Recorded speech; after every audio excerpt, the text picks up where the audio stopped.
Hello दोस्तों, स्वागत है आपका इस वीडियो में। इस वीडियो में हम कुछ इम्पोर्टेंट टॉपिक डिस्कस करेंगे जो हमें जानना बहुत ज़रूरी है, क्योंकि ये कहीं ना कहीं परीक्षा की दृष्टि से महत्वपूर्ण हो जाते हैं, क्योंकि ये परीक्षा में कहीं ना कहीं पूछ ही लिए जाते हैं। तो आइए इस वीडियो को स्टार्ट करते हैं और जानते हैं कि इस वीडियो में हम क्या इम्पोर्टेंट टॉपिक्स पढ़ने वाले हैं। तो इस वीडियो के माध्यम से हम कुछ ब्रिजेस और पुल के बारे में, और कुछ जो सड़क पुल है और कुछ सड़क रेल पुल है, और कुछ समुद्रों पे जो पुल बने हुए हैं उसके बारे में हम जानेंगे, क्योंकि ये कहीं ना कहीं भारत में अपना स्थान रखती है, क्योंकि ये भारत के सबसे लंबे पुल हैं। कोई कोई एशिया में स्थान रखता है, तो इसलिए जानना हमारे लिए बहुत ज़रूरी हो जाता है। जैसे कि इस वीडियो में हम भारत के जैसे लंबे 5 पुलों के बारे में देखेंगे, ब्रिजेस के बारे में जानेंगे कि वो कौन कौन से ब्रिज हैं, उनकी क्या लंबाई है, वो किस टाइप का पुल है, और वो कब कंप्लीट हुआ था, किसके द्वारा वो इनॉग्रेट किया गया। तो ये सब हम इस वीडियो में जानेंगे। तो जैसे कि हम जानते हैं कि भारत का जो सबसे लंबा पुल है वो भूपेन हजारिका पुल है, जो असम में स्थित है। तो आइए हम स्टार्ट करते हैं भूपेन हजारिका जो पुल है उससे।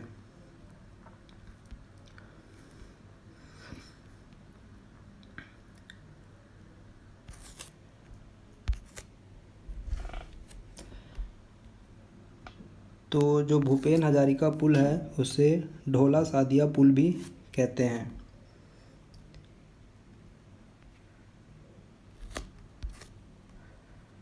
ये ढोला सादिया पुल भूपेन हजारिका पुल के नाम से भी इसे जाना जाता है। यह भारत का सबसे लंबा पुल है। यह जो है ब्रह्मपुत्र की सहायक नदी लोहित नदी, जो जो आसाम में बहती है, वो अरुणाचल प्रदेश में पहले प्रवेश करती है, उसके बाद से आसाम में आती है, और वो आसाम में आके ब्रह्मपुत्र नदी से मिल जाती है। तो जो लोहित नदी है, जो ब्रह्मपुत्र की सहायक नदी है, उसी पे ये पुल बना हुआ है।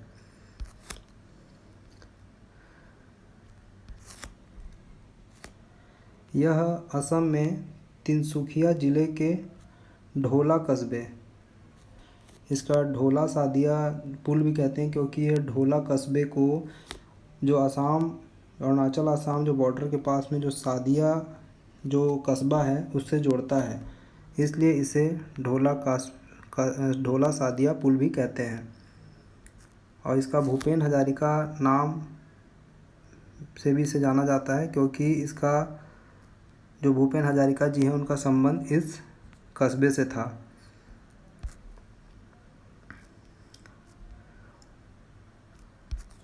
जो ये भूपेन हजारिका पुल है इसकी लंबाई 9.15 किलोमीटर है,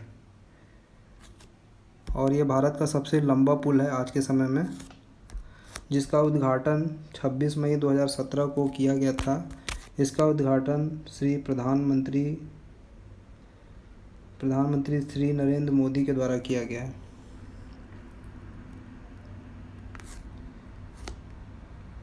और इस पुल के जो कार्यरत होने से जो ढोला स्थान है और जो सादिया स्थान के जो बीच की जो यात्रा पहले की जाती थी, उससे आज के समय में 1 ही घंटा लगता है।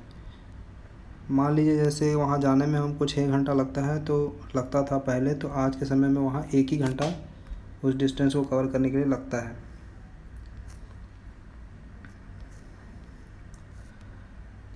नेक्स्ट पॉइंट देखते हैं इसके। लोहित नदी जो है वो पूर्वी तिब्बत के जयालछू पर्वत श्रेणी से निकलती है और भारत में अरुणाचल प्रदेश में बहते हुए, मैंने आपको पहले अभी बताया कि अरुणाचल प्रदेश में बहते हुए वो असम के मैदानी इलाकों में आती है, और जहाँ ये ब्रह्मपुत्र नदी से मिल जाती है। हम ये पहले डिस्कस कर चुके हैं। जहाँ ये ब्रह्मपुत्र नदी से मिलती है वो आसाम है, और उसी आसाम पे ये भूपेन हजारिका पुल बना हुआ है।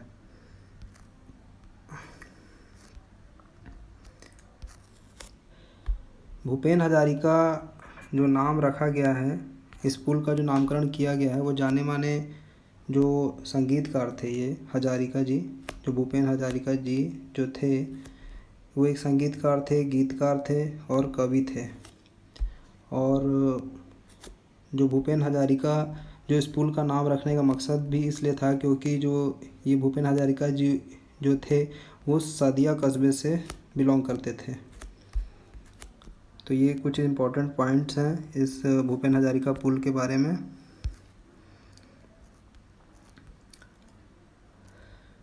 जान लेते हैं भूपेन हजारिका जी के बारे में।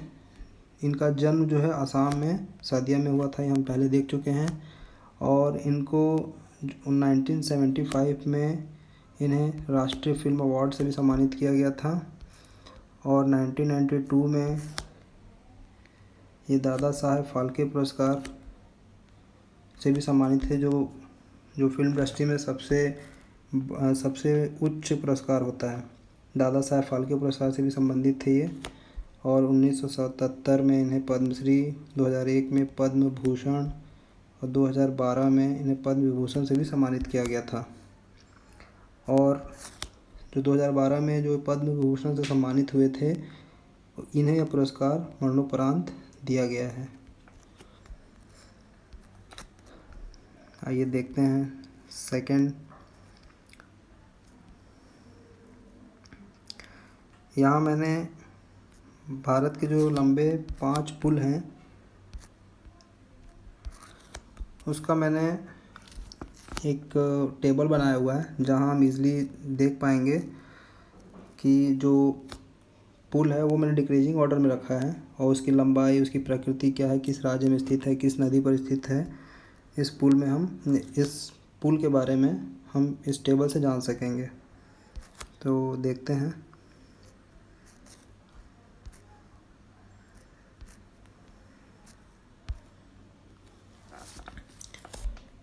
ये पहला जो है, जो भारत का सबसे लंबा पुल है, वो भूपेन हजारिका पुल जो असम में है। और इनकी जो प्रकृति है, ये सड़क पुल है। मतलब जो प्रकृति 2 टाइप की होती है, जैसे कि सड़क पुल भी हो सकता है, सड़क के साथ साथ उसमें रेलगाड़ियाँ भी चल सकती हैं। तो ये जो इसकी प्रकृति है वो सड़क पुल की, मतलब इसमें सिर्फ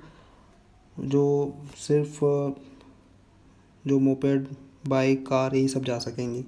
और इसकी लंबाई है 9.15 किलोमीटर और यह लोहित नदी पर बसा हुआ है। सेकंड जो है दिबांग रिवर ब्रिज है, जो अरुणाचल प्रदेश में है। ये भारत का दूसरा सबसे लंबा पुल है। इसकी भी प्रकृति जो है सड़क पुल टाइप की है और जो ये 6.2 किलोमीटर लंबी है और ये दिबांग नदी पर बना हुआ है।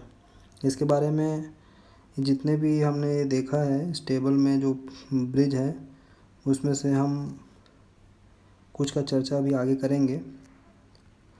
तीसरा जो होता है महात्मा गांधी सेतु पुल, ये बिहार में स्थित है। पहले महात्मा गांधी सेतु पुल भारत का सबसे लंबा ब्रिज हुआ करता था, जिसकी लंबाई 5.7 किलोमीटर है। लेकिन अब ये भूपेन हजारिका जो पुल है, ये बनने के बाद इसका स्थान तीसरा हो गया है। ये गंगा नदी पर बना हुआ पुल है, महात्मा गांधी सेतु पुल।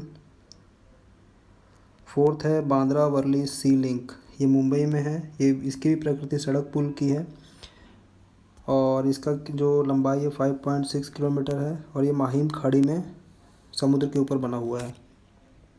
फिफ्थ है बोगीबिल सेतु, यह असम में है और इसकी प्रकृति जो है वो हटके है, रेल रोड पुल है ये।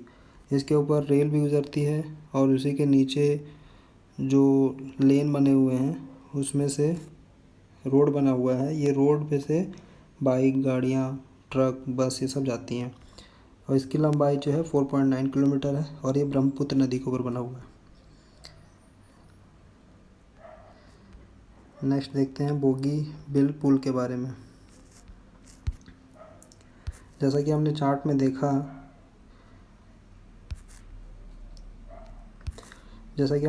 देखा कि यह सबसे लंबा रेल रोड पुल है। इस पर रेल भी चलेंगी और इस पे अन्य वाहन भी चलेंगे। यह ब्रह्मपुत्र नदी पर बनाया गया है और यह असम में निर्मित है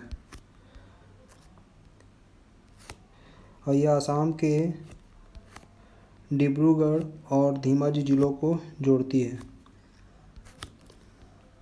इसकी लंबाई हम पहले डिस्कस कर चुके हैं। इसकी जो लंबाई है वो 4.9 किलोमीटर है और यह जो दो नेशनल हाईवे हैं NH37 और NH52 को आपस में जोड़ता है। इससे बनने से जो असम में डिब्रूगढ़ और ईटानगर के बीच का जो दूरी है वो भी, जो सड़क मार्ग की दूरी है वो कम हो गई है। कितना कम हो गई है? तो 150 किलोमीटर लगभग कम हो गई है। इस पुल की जो आधारशिला है वो पहले रह चुके जो प्रधानमंत्री थे, तत्कालीन प्रधानमंत्री HD देवेगौड़ा ने इसकी आधारशिला रखी थी, जो प्रधानमंत्री श्री नरेंद्र मोदी के द्वारा इसे लोकार्पण इसका स्टार्ट किया गया था। इसको भारत में सबसे लंबा रेल रोड पुल है ये। जो रेल रोड पुल में ये भारत में सबसे लंबा पुल है और एशिया में इसका दूसरा स्थान आता है। रेल रोड ब्रिज जो है, जो ये जो रेल रोड ब्रिज है ये वाला, एशिया में इसका दूसरा स्थान है बोगीबील पुल का। नेक्स्ट चलते हैं। कुछ सड़क जो सुरंग है उसके बारे में जानना भी इम्पोर्टेंट हमारे लिए, क्योंकि ये भी कहीं ना कहीं एग्जाम्स में पूछे जाते हैं। तो उसमें से चेनानी नासरी सड़क सुरंग है। यह भारत का सबसे लंबा सड़क सुरंग है, जो जम्मू कश्मीर में NH44 है उसी के बीच में, जो चेनानी और नासरी एक जगह है उसी के बीच में बनाई गई है NH44 में यह सुरंग को। और जो इसकी लंबाई है ये 9.2 किलोमीटर है और ये श्री नरेंद्र मोदी के कार्यकाल में ही इन्हें स्टार्ट किया गया है। और यह जो सड़क सुरंग है इससे जम्मू और श्रीनगर के बीच की जो दूरी है वो भी कहीं ना कहीं कम हो जाती है। कितना कम हो जाती है? तो 41 किलोमीटर से घटकर 10 किलोमीटर लगभग रह जाती है। नेक्स्ट देखते हैं पीर पंजाल टनल के बारे में। पीर पंजाल टनल यह भारत की सबसे लंबी रेल सुरंग है। ये पहले भी क्वेश्चंस, ये वाला क्वेश्चन जो है पहले भी एग्जाम से पूछा जा चुका है कि भारत का सबसे लंबी रेल सुरंग कौन सी है। तो ये पीर पंजाल टनल जो है ये कश्मीर घाटी में स्थित है। ये भारत की सबसे लंबी रेल सुरंग है। इससे बनिहाल और काजीकुंड के बीच की यात्रा इतने किलोमीटर कम हो गई है, 11.5 किलोमीटर कम हो गई है। इसे पीर पंजाल टनल कहते हैं क्योंकि ये जम्मू कश्मीर में जो हिमालय के पीर पंजाल रेंज में यह स्थित है। तो इससे कुछ इम्पोर्टेंट पॉइंट्स हैं इससे रिलेटेड, पीर पंजाल जो टनल है इससे रिलेटेड। नेक्स्ट देखते हैं वेम्बनाड पुल। ये भी इम्पोर्टेंट है क्योंकि भारत में सबसे लंबा रेल ब्रिज है। कहीं ना कहीं हम पढ़े हैं अभी तक कि कोई जो है सड़क पुल है या फिर सड़क रेल पुल है, लेकिन ये भारत का सबसे लंबा रेल ब्रिज है। ये सिर्फ इस पर रेल चलती है। ये भारत में सबसे लंबा रेल ब्रिज कौन सा है? वेम्बनाड पुल है जो केरल में स्थित है। और यह जो पुल है वेम्बनाड झील पर स्थित है, वेम्बनाड झील पर, और इसकी लंबाई जो है 4.6 किलोमीटर है।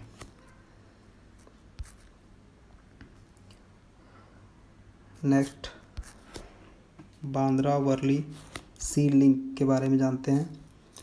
यह भारत में समुद्र पर निर्मित पहला पुल है। याद रखिएगा, पहला पुल है बांद्रा वर्ली सी लिंक जो समुद्र पर निर्मित है। और यह पुल जो है मुंबई में दो जगह बांद्रा और वर्ली, ये गलत लिखा हुआ है, ये गलत लिखा है, बांद्रा और वर्ली